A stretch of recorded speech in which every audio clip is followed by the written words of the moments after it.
Hola a todos, bienvenidos a mi canal Cuenteando. El día de hoy vamos a continuar con la lectura del libro La isla de los cazadores de pájaros de Peter May. Estaremos leyendo el capítulo cuarto. Desde ya les aviso, la lectura va a estar un poco extendida, así que yo de ustedes voy trayendo algo para tomar, para acompañar esta lectura. Pueden traer lo que quieran, café, agua tinto, aromática, lo que ustedes deseen, con tal de que la lectura sea un poco más agradable y llevadera. Aunque si están escuchando este libro y lo tienen de fondo, también puede servir porque pues, ¿por qué no? ¿No? Hay diferentes circunstancias en donde no queremos simplemente estar atentos a un video. Así que es por ello que hice este video así, tipo podcast, en donde realmente no hay una imagen de fondo, solamente la imagen de la portada y ya está. Voy a hacer varias pausas para tomar agua, porque como les digo, el capítulo está bastante largo y se tiende a resecar mucho la garganta cuando uno dura mucho hablando. Entonces, para que no se me desgaste la garganta, vamos a leer. Espero que la tablet aguante porque creo que está a punto de apagarse. Ok. Capítulo cuarto. Faltaban solo 3 días para la noche de Guy Fawkes. No nos habíamos agenciado un buen alijo de neumáticos viejos y ardíamos en deseos de montar la mayor hoguera de Ness. Cada pueblo encendía una y todos querían que la suya fuera la mejor. Era una rivalidad que nos tomábamos muy en serio estos días. Yo tenía 13 años y estaba en segundo de secundaria, en el colegio de Crowst. Los exámenes que me esperaban a finales de ese curso decidirían en gran medida mi futuro, y a los 13 años, jugarse el resto de la vida de uno supone una enorme responsabilidad.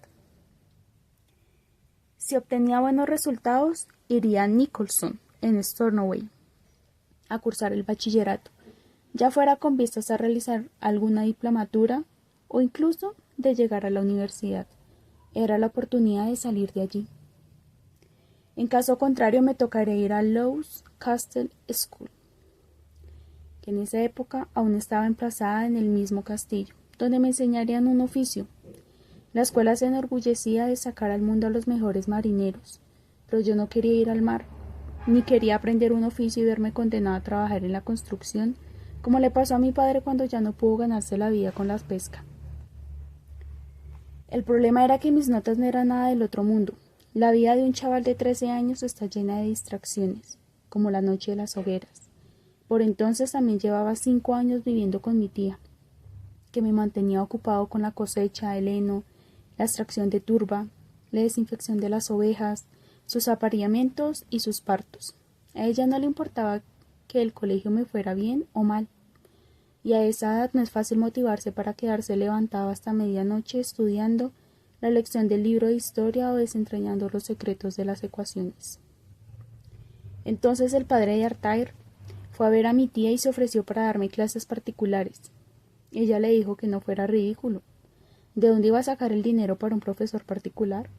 Él le contestó que no hacía falta.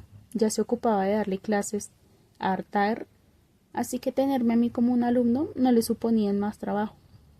Además, le dijo, y lo sé porque ella me lo repitió luego con una nota de escepticismo en la voz, que creía que yo era un chico listo, que no estaba dando todo lo que podía, y que con un pequeño empujón en la dirección correcta estaba seguro de que podía aprobar los exámenes a finales de año y graduarme en Nicholson. Y quién sabe, quizá incluso ir a la universidad. Por eso estaba sentado esa noche en el cuartito trasero de la casa de Arthur, al que su padre llamaba el estudio. Una de sus paredes estaba totalmente forrada de estantes, combados por el peso de las hileras de libros que los llenaban por completo. Cientos de libros. Recordaba haberme preguntado cómo era posible que alguien pudiera leer tantos libros en el curso de una sola vida. El señor Macines tenía una mesa de caoba cuya superficie estaba cubierta por un tapete de piel verde y una silla alta de madera a juego. Estaba apoyada contra la pared opuesta a los estantes. Había también una butaca grande y cómoda donde solía sentarse a leer, y a su lado una mesita auxiliar provista de una lamparita de lectura. Si levantaba la cabeza podía disfrutar de las vistas del mar a través de la ventana. Artair y yo estudiábamos en una mesita plegable que el señor Macines había colocado en medio de la habitación. Nuestras sillas estaban puestas de espaldas a la ventana para que no nos distrajéramos con el mundo exterior. A veces nos daba clase a los dos juntos, normalmente cuando nos enseñaba matemáticas, pero a menudo nos citaba por separado. Los chicos juntos tienen tendencia a fomentar la falta de concentración mutua. No guardo grandes recuerdos de esas clases particulares que se prolongaron durante las oscuras noches de invierno y hasta el inicio de la primavera, a excepción de que no me gustaban. Sin embargo, es curioso lo que uno recuerda. Por ejemplo, el color marrón chocolate de la mesa plegable de fieltro y la mancha de café, más clara y con una forma definida que la estropeaba y que le daba el aspecto del mapa de Chipre. Recuerdo también una antigua mancha de humedad en un rincón del techo que me hacía pensar en un alcatraz en pleno vuelo, y la grieta en el yeso que la cruzaba, recorriendo el ángulo de la cornisa antes de desaparecer bajo el empapelado con estampados de color crema. También me viene a la mente una rajadura que había en el vidrio de la ventana, que a veces veía de reojo cuando me giraba para echar una ojeada hacia el exterior, y el olor al humo de pipa, que siempre parecía envolver al padre de Artair. Lo extraño es que no recuerdo haberlo visto fumar nunca.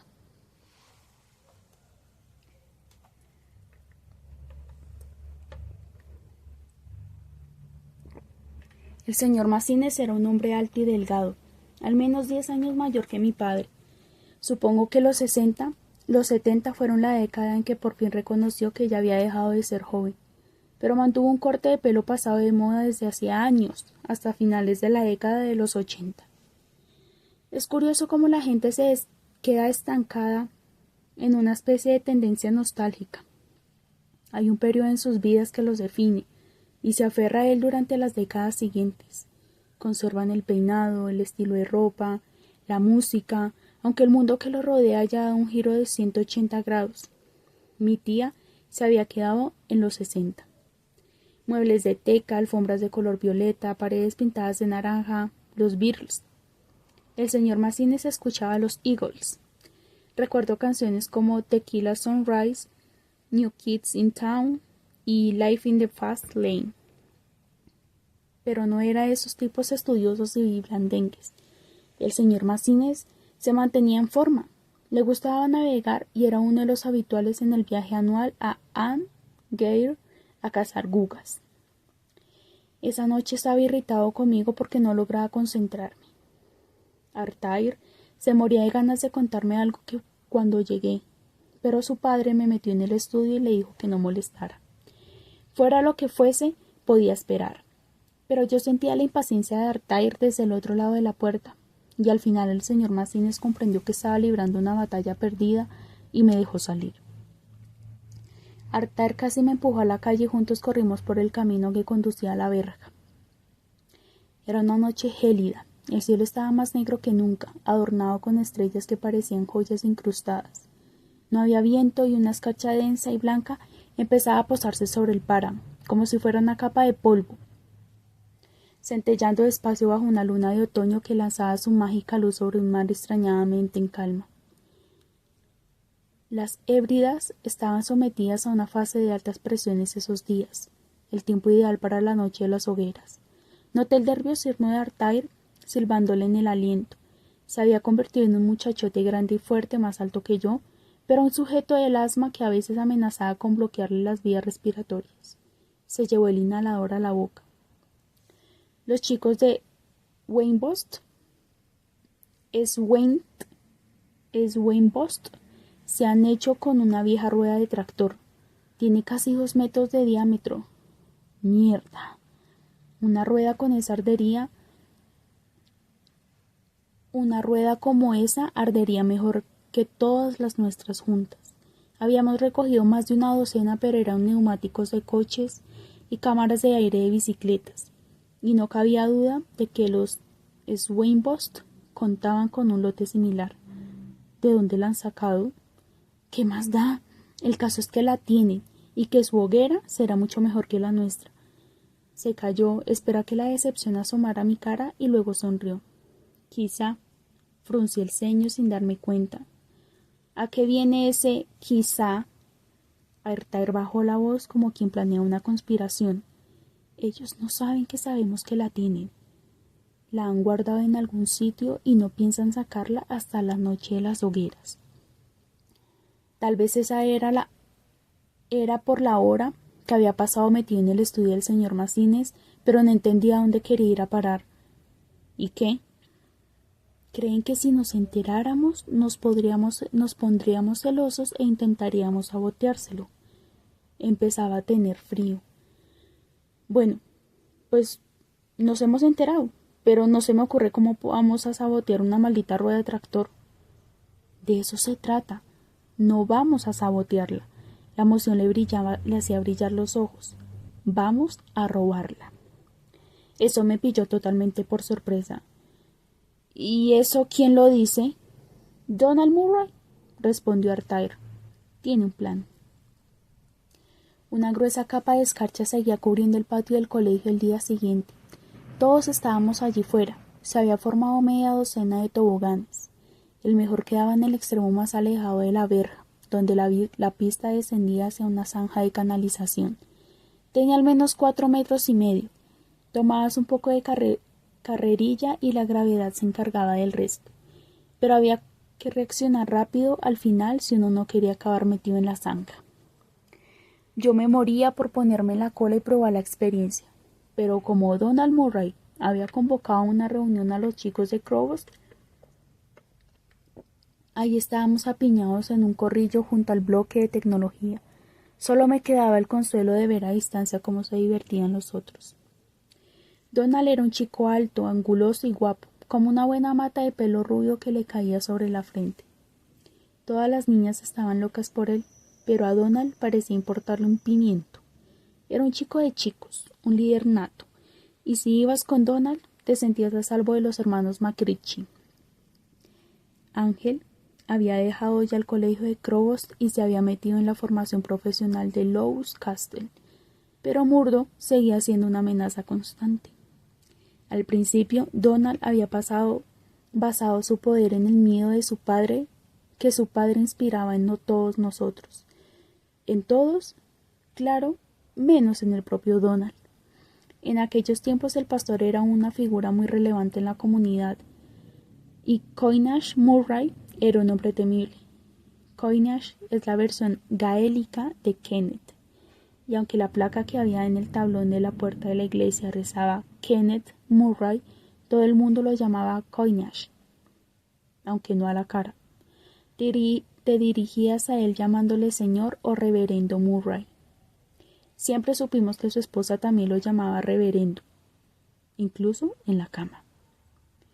Donald, en cambio, se refería siempre a su padre como el cabronazo. Lo desafiaba a todas horas, se negaba a ir a la iglesia los domingos y en consecuencia se veía confinado en la casa del pastor durante todo el sábado. Hubo un sábado por la noche en que estábamos de fiesta en casa de alguien. Los padres habían ido a una boda en Stornoway y habían decidido quedarse a pasar la noche ahí antes de arriesgarse a realizar el viaje de vuelta con unas copas de más. No era exageradamente tarde. Serían quizá las 10:30 cuando la puerta se abrió de par en par y en ella apareció Coinage Murray, como un ángel vengador enviado por el Señor para castigarnos por nuestros pecados. Como es lógico, la mitad de los chavales estábamos bebiendo y fumando, y también habían chicas. Coinage lanzó toda su furia contra nosotros y nos dijo que se aseguraría de hablar con todos y cada uno de nuestros padres.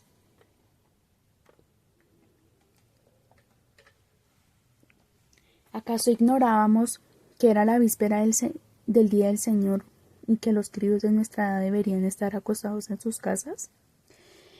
El pánico nos invadió a todos, excepto a Donald. Él permaneció inmóvil, tumbado en el sofá, con una lata de cerveza en la mano. Y, por supuesto, era a Donald a quien en verdad había ido a buscar el reverendo. Le apuntó con un dedo tembloroso y le ordenó que saliera de la casa. Pero Donald no se inmutó. Con mirada desafiante nos asombró a todos diciéndole a su padre que se fuera a tomar por el culo. Se habría podido oír hasta el ruido de un alfiler al caer en Stornoway. Con el semblante rojo de ira y humillación, Coinage Murray cruzó la sala y dio un golpe a la lata que su hijo tenía en la mano. La cerveza se esparció por todas partes, pero nadie se movió, ni nadie dijo una palabra, ni siquiera Coinage. Poseía una imponente presencia física, además del aire poderoso que le daba el alzacuellos. Era simple y llanamente un individuo alto y fuerte. Levantó a Donald con el pescuezo y se lo llevó casi a rastras al exterior. Fue una increíble demostración de que no se amilanaba ante ningún desafío, y no hubo ni uno solo de nosotros que hubiera querido estar en la piel de Donald cuando él y su padre llegaran a casa. Fiel a su palabra, el reverendo Coinage Murray fue a ver a los padres de todos los chicos y chicas que esa noche estaban en la casa, y se desataron todas las furias, menos en mi casa. Si había algo que podía decirse de mi tía es que era una excéntrica y en una comunidad temerosa de Dios era casi de cajón que ella fuera una atea devota. Espetó el pastor en términos claros, aunque no tan vividos como Donald, donde podía meterse aquella beata indignación. Él le dijo que iría de cabeza al infierno. Pues nos veremos allí, replicó mi tía, cerrándole la puerta en las narices. Supongo que de ella aprendí el desprecio por la iglesia. Así pues, Donald se había ganado una especie de estatus legendario por méritos propios, no porque su padre fuera quien era, sino por la forma en que lo desafiaba y arremetía contra todos sus valores. Donald fue el primero de nuestro curso en fumar, el primero en beber, fue el primero de mis compañeros al que vi borracho, pero también tenía un lado positivo. Era el segundo de la clase, y aunque físicamente no podía compararse con Murdo, desde un punto de vista intelectual le daba sopas con onda, y Murdo lo sabía, así que no se metía con él. Aquel día fuimos 6 los que nos reunimos en el patio. Donald, yo, Artair, un par de chicos del extremo más alejado del pueblo, Ian y Seondai, y Callum MacDonald. Callum siempre me había dado pena. Era más bajito y menudo que el resto y había algo débil en él. Se le daba bien el dibujo, le gustaba la música celta y tocaba el clarsach, una pequeña arpa celta en la orquesta del colegio. También era la víctima propiciatoria de Murdo y su banda. Él no decía nunca nada, ni se quejaba, pero siempre lo imaginé llorando hasta dormirse por las noches. Aparte los ojos del desnivel que había en el extremo más alejado del patio para concentrarme en el plan de la incursión en Swainbost que pensábamos llevar a cabo esa misma noche. De acuerdo, decía Donald. Quedamos al final de la carretera del cementerio, ya tocando a Swainbost esta noche a la 1. ¿Cómo vamos a salir de casa sin que nos vean? Callum tenía los ojos muy abiertos y llenos de inquietud. Ese es tu problema. Donald no demostró la menor simpatía hacia él. Si alguien no quería venir, es cosa suya. Hizo una pausa para dar la oportunidad a que alguno se echara atrás. Nadie lo hizo. De acuerdo. A unos 100 metros de la carretera del cementerio están los restos de una vieja casa de piedra con el tejado de chapa. Suele usarse para guardar aperos de agricultura y está cerrada con candado. Allí tienen la rueda escondida. ¿Cómo sabes todo eso?, preguntó un compañero. Donald sonrió. Conozco a una chica de Swainbost. Ella y su hermano no se llevan muy bien. Todos asentimos. A ninguno nos sorprendería que Donald conociera a una chica de Swainbost. Y todos pensábamos que lo más probable era que la conociera también en el sentido bíblico del término. ¿Qué coño pasa aquí?, Murdo se abrió paso entre el grupo, escoltado por los mismos dos chicos que se convirtieron en su séquito desde el primer día de colegio, años atrás. Uno de ellos sufría un acné tremendo, y sin querer la mirada se te iba hacia esos granos amarillos y supurantes que tenían nariz y boca. Nuestro círculo se amplió rápidamente para alejarse de él. «Nada que tenga que ver contigo», dijo Donald. «Claro que sí». Murdo parecía inusualmente seguro de sí mismo para estar en presencia de Donald. «Vais a robar la rueda de la peña de Swainbost, que Wainsbot tiene escondida». Todos nos quedamos de piedra. Luego, tras la sorpresa inicial, llegó la certeza de que alguien tenía que habérselo chivado. Volvimos los ojos hacia Callum. Él se removió incómodo. «Yo no le he dicho nada, lo prometo». «No importa cómo me haya enterado», repuso Murdo. «Lo sé y punto, ¿vale? Y queremos participar, yo, Ángel y los chicos. Al fin y al cabo todos somos de Crowbost, ¿o no?» «No». Donald lo retó con la mirada. «Ya somos bastantes». Pero Murdo estaba bastante confiado. «Es un pedazo de rueda. Debe de pesar 1 tonelada. Hará falta mucha gente para cargarla». «No pensamos cargarla», dijo Donald, y eso pareció desconcertar a Murdo. «¿Y cómo vais a traerla hasta Crowbost?» «La haremos rodar, imbécil». Ah, era obvio que a Murdo no se le había ocurrido esa posibilidad. Bueno, de todas formas harán falta muchas manos para ponerla de pie y controlar la dirección. «Ya te lo he dicho». Donald no se bajaba del burro. «No os necesitamos». «Mira», Murdo clavó un dedo en su pecho, «no me toques los huevos. O nos dejáis entrar en esto o nos chivamos con lo que pensáis hacer». Había sacado de las que llevaba en la manga y se echó hacia atrás, esbozando una sonrisa de triunfo. «¿Qué decís?» Por el repentino desplome de los hombros de Donald deduje que esta vez lo habían vencido. Nadie quería tener nada que ver con los hermanos McCreechy y su banda. Pero nadie tampoco quería que los chicos de Swainbost encendieran la mejor hoguera de la noche de Guy Fawkes. «De acuerdo», suspiró Donald, y Murdo-Rat sonrió de oreja a oreja.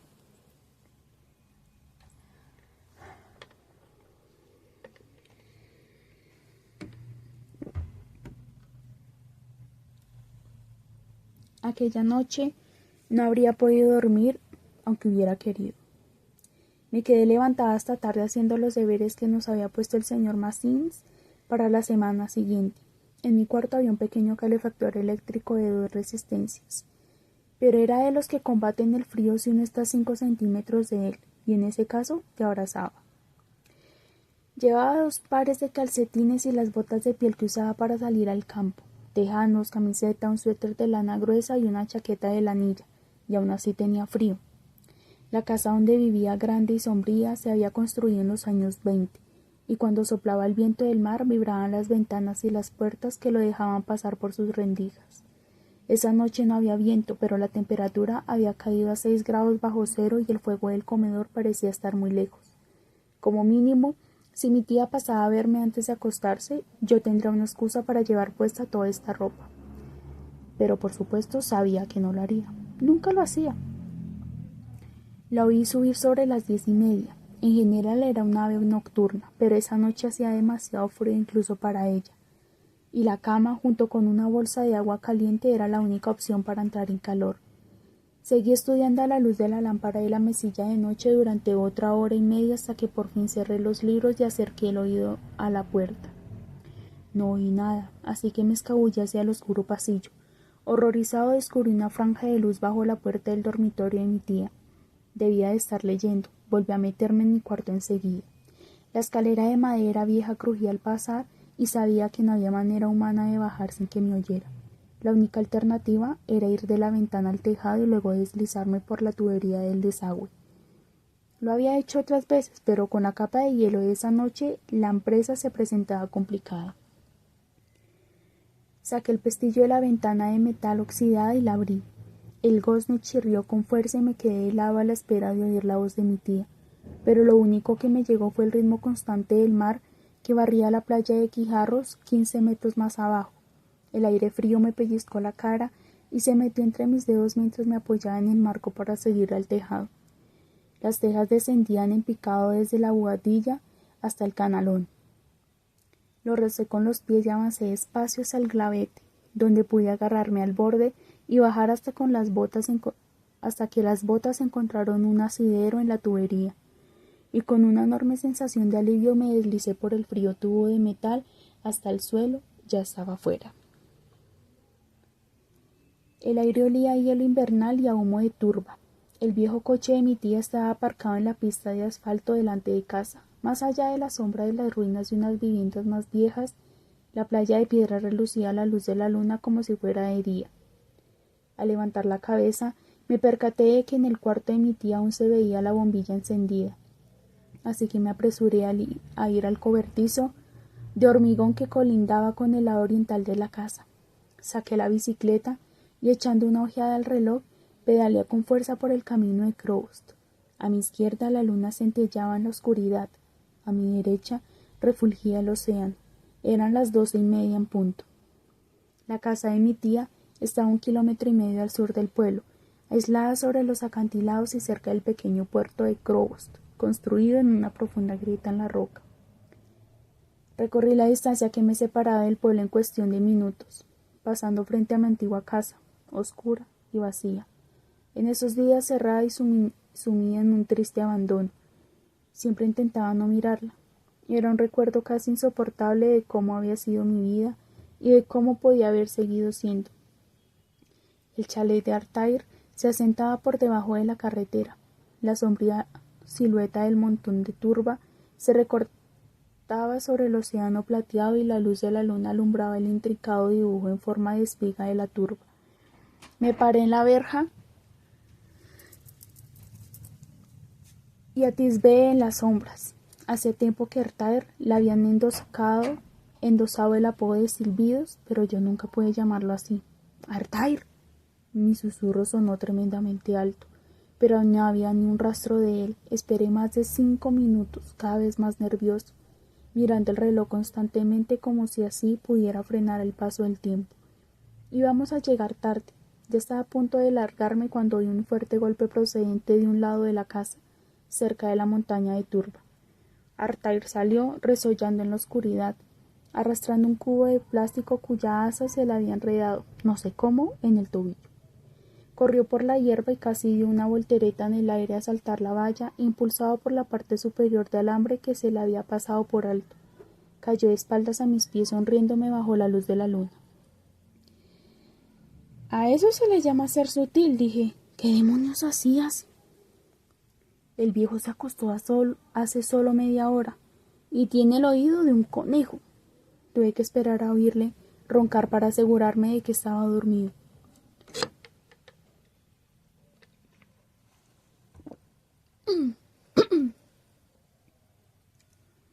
Consiguió ponerse de pie y soltó una maldición.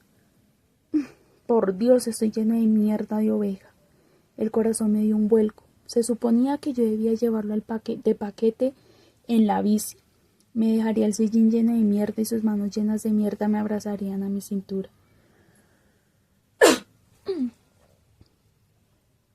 «Sube de una vez», pasó una pierna sobre el sillín, aun con esa sonrisa idiota en los labios. Y el inconfundible olor a mierda. «Y no me llenes de eso». «¿Para qué son los amigos si no es para compartirlo todo?» Artair se agarró a mi chaqueta. Apreté los dientes y tomé el camino hacia la carretera, con Artair balanceando las piernas a ambos lados para mantener el equilibrio. Escondimos la bici en una zanja a unos 200 metros de la carretera del cementerio, a la altura de Swainbost, e hicimos el resto del camino corriendo. Los otros nos esperaban con impaciencia al final de la carretera y a la sombra del viejo edificio de Co-op, que había sido ocupado por Construcciones Ness. «¿Dónde diablos os habéis metido?», susurró Donald. Ángel McRitchie surgió de la oscuridad y me empujó contra la pared. «Tenías que ser tú, gilipollas de mierda. Cuanto más tiempo nos pasemos aquí esperando, más probable es que nos pille». «¡Dios!», la voz de Murdo retumbó en las sombras. ¿Qué coño es ese olor? Miré el reojo a Artair, pero Donald zanjó el tema. Venga, vamos a ello. La manzana de Ángel me soltó. La manaza de Ángel me soltó y seguí a los otros.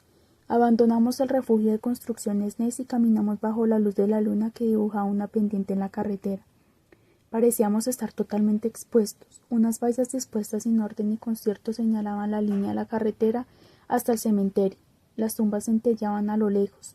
Nuestros pasos aplastaban el hielo y resonaban con fuerza inaudita mientras corríamos frente a los jardines de las casas que quedaban a la izquierda. Nuestro aliento se condensaba con el aire gélido y flotaba en torno a nuestra cabeza como volutas de humo. Donald se paró a la entrada de una vieja casa de piedra con techo de calamina. Tenía unas recinas puertas cerradas con un gran candado que atravesaba un sólido cierre de acero. Habían abierto un triángulo encima de la puerta para así poder meter y sacar maquinaria agrícola. «Esta es». Murdo se adelantó y extrajo un cúter del abrigo. «¿Para qué diablos es eso?», susurró Donald. «Nos has dicho que había un candado». «Hemos venido a robar una rueda, Murdo, no a cargarnos la propiedad de nadie». «¿Y cómo vamos a abrir el candado?». «Bueno, yo suelo hacerlo con la llave». Donald levantó una gran llave que llevaba colgada de una cinta de cuero. «¿De dónde coño la has sacado?», le pregunta. La pregunta venía del chico con acné, cuyos granos parecían refulgir a la luz de la luna. «Conoce a una chica», dijo Callum como si eso fuera suficiente explicación. Donald abrió el candado y empujó la puerta hasta la mitad. Esta crujió y se abrió hacia el oscuro interior. Sacó una linterna del bolsillo y todos nos colocamos detrás mientras paseaba el foco de luz por todos los trastos que se amontonaban allí. Había la carcasa oxidada de un tractor viejo, una vetusta asada, un achicado roto, botes, asadores, horcas, palas, cuerda, una red de pesca suspendida en las vigas, boyas amarillas y naranja colgando sobre nuestras cabezas, el asiento posterior de un coche antiguo y también, apoyada en la pared, una inmensa rueda de tractor más grande que cualquiera de nosotros y con una banda de rodamiento en la que cabía el puño. Tenía un tajo de 25 centímetros en la parte que daba hacia nosotros, causando por algún conductor descuidado. Quizá el seguro había cubierto el coste del recambio, pero la rueda no servía ya de nada ni a hombre ni a bestias. Era el alimento perfecto para una hoguera. La contemplamos en silenciosa admiración. «¡Qué pasada!», susurró Artair. «Saquémosla de aquí». Había una nota triunfal en la voz de Donald. Pesaba 1 tonelada aquella rueda, tal y como había predicho Murdo. Tuvimos que colaborar todos solo para que no se cayera mientras la sacábamos por la puerta y la dirigíamos hacia la carretera. Donald se separó del grupo, ajustó la puerta y cerró el candado. Vino hacia nosotros con una sonrisa maliciosa. «No tendrán ni idea de qué ha pasado. Será como si se hubiera esfumado en el aire». «Sí, hasta que se convierta en humo en nuestra hoguera». Murdo estaba exultante. No era tarea fácil empujar la rueda por la pendiente que ascendía hacia la carretera. Y eso que no era una pendiente de verdad. Nos dio una idea de lo duro que iba a ser subir la montaña arriba hasta Crowbost. Nos esperaba una larga noche. Cuando llegamos al final de la carretera, la apoyamos contra el glavete del viejo edificio de Cobb y nos tomamos un respiro, jadeantes y sudorosos. Habíamos entrado tanto en calor que ya no sentíamos frío.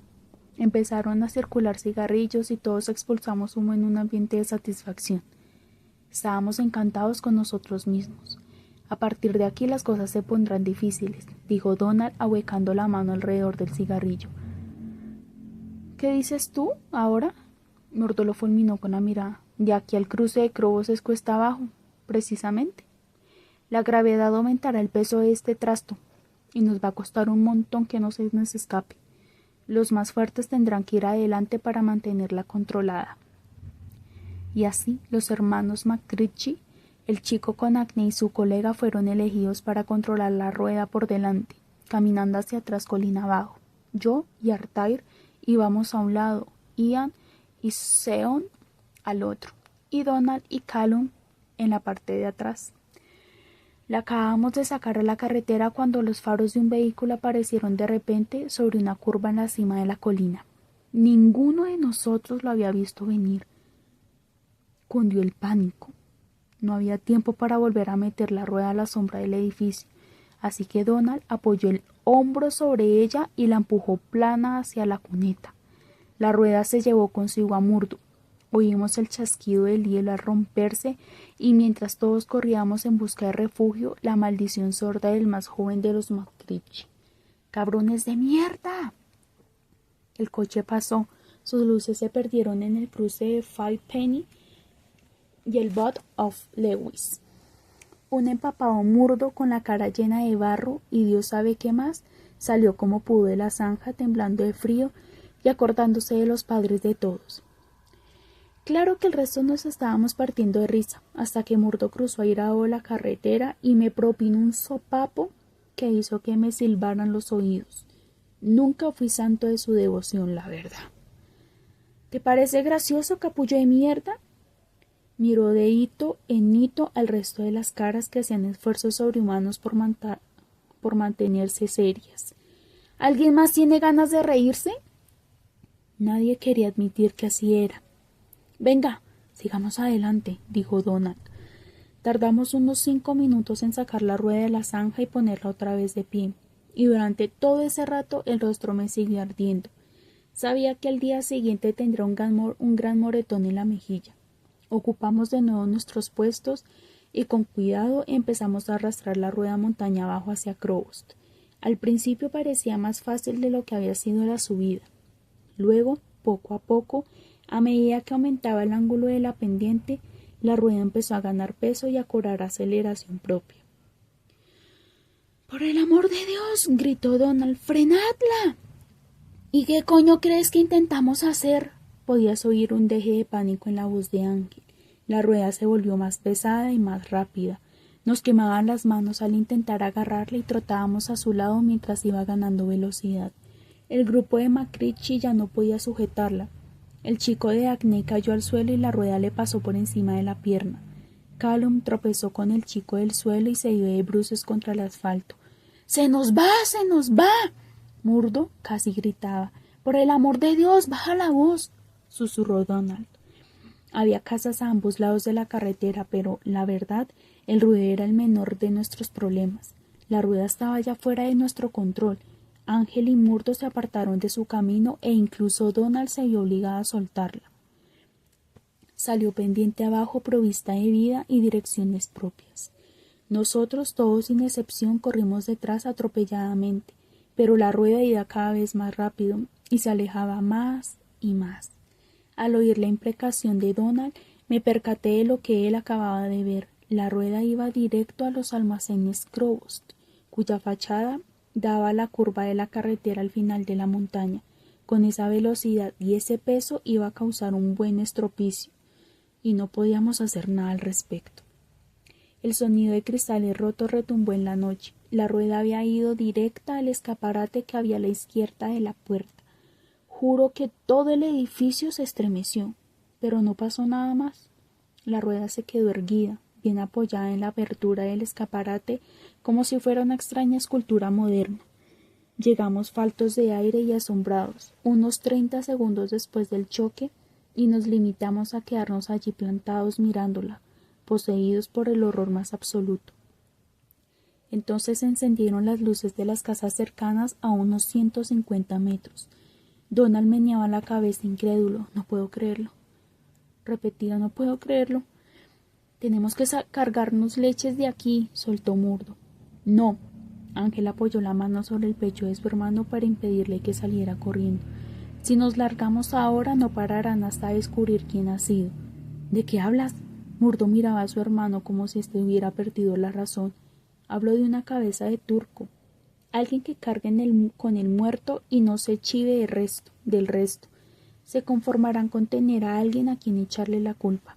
Donald meneó la cabeza. —¿Estás loco? ¡Vámonos! Hasta nosotros llegaba el rumor de voces elevadas que se preguntaban qué había pasado, pero Ángel se mantuvo firme. —No. En esto tengo razón. Hacedme caso. Necesitamos un voluntario. Su mirada fue posándose uno a uno sobre nosotros y se paró al llegar a mí. Tú, el huerfanito, eres el que tiene menos que perder. Ni siquiera tuve tiempo de protestar antes de que me asestara tal puñetazo en la cara que me dobló las rodillas. Di contra el suelo con tanta fuerza que el golpe me dejó sin aire. Luego me atizó con la bota en la boca del estómago, lo que me hizo colocarme en posición fetal y vomitar sobre el suelo. Oí gritar a Donald: ¡Para! ¡Que pares, joder! Y luego la voz ronca amenazadora de Ángel: ¿Me vas a obligar tú, niño de Dios? Pues dos mejor que uno, a ver si recibes tú también. Hubo un momento de silencio y luego un gemido de Callum. ¡Tenemos que irnos! Oí pasos que se alejaban y luego una extraña paz se sentó en la noche junto con la helada. No podía moverme, no tenía ni fuerzas para darme la vuelta. Era vagamente consciente de más luces que se encendían en casas cercanas. Oí que alguien gritaba: ¡El almacén! ¡Han intentado entrar en el almacén! La noche se llenaba de focos de linterna. En ese momento unas manos me levantaron del suelo. Apenas podía mantenerme en pie. Noté que unos hombres me sujetaban y oí la voz de Donald. ¿Lo tienes, Artair? Y el resuello familiar de Artair. Sí. Y me arrastraron corriendo al otro lado de la carretera hasta la zanja. No estoy seguro de cuánto rato estuvimos entre el hielo y el lodo ocultos por la maleza, pero sí que me pareció una eternidad. Vimos a los del pueblo en pijama y botas de goma, y los haces de luz de las linternas frente a la tienda. Y oímos su consternación, una rueda de tractor de 1,80 m incrustada en el escaparate y ni un alma por los alrededores. Decidieron que nadie había intentado robar en la tienda, pero que era mejor llamar a la policía. Y mientras se dirigían de nuevo a sus casas, Donald y Artair me pusieron de pie y juntos avanzamos a trompicones sobre la turbera helada. Era una puerta a la sombra de la colina. Donald esperó conmigo mientras Artair iba a recuperar la bici. Me sentía peor que mal, pero sabía que Donald y Artair se habían jugado el pellejo por volver a buscarme. ¿Por qué has vuelto? Bueno, para empezar, esta estupidez fue idea mía, suspiró Donald. No iba a cargarte el muerto a ti. Y luego hizo una pausa. No le veía la cara, pero noté la ira y la frustración en su voz. Algún día le voy a arrancar las putas alas a ese Ángel McRitchie. Nunca descubrieron quién había empotrado la rueda de Sweinbost en el escaparate de los almacenes Krobost, pero a nadie se le ocurrió tampoco devolvérsela a los chicos de Sweinbost. La policía la incautó y ese año la hoguera de Krobost fue la mejor de Ness. Bueno, un capítulo con mucha acción. Ese fue el capítulo 4, chicos. Así que nada, espero que les haya gustado, que se hayan entretenido un ratico, que los haya distraído un momentico pues del ajetreo del día a día. Lamento el ruido de fondo, las veces en las que tuve que parar o las veces en las que tuve que toser, pero realmente, reitero, cuando uno dura mucho tiempo hablando, se tiende a resecar algo la garganta, así que es por eso que ando siempre con mi botella de agua. Pero espero que esto no haya sido un impedimento para que ustedes disfrutaran de la lectura. Así que bueno, eso fue todo por hoy. Les deseo un excelente día, tarde o noche, sea el día, hora o lugar en el que estén escuchando este video. No olviden que subo videos a lo largo de la semana. Discúlpenme si no he sido algo constante respecto a la publicación de videos, pero estoy tratando de organizar mi tiempo. No son excusas, pero ustedes obviamente merecen una explicación del por qué. Entonces, eso es lo que ha ocurrido en este tiempo o en lo transcurrido de este nuevo año. Más adelante les estaré contando qué es lo que está pasando, ¿de acuerdo? Pero por lo pronto, espero que les haya gustado y nos vemos. Bye.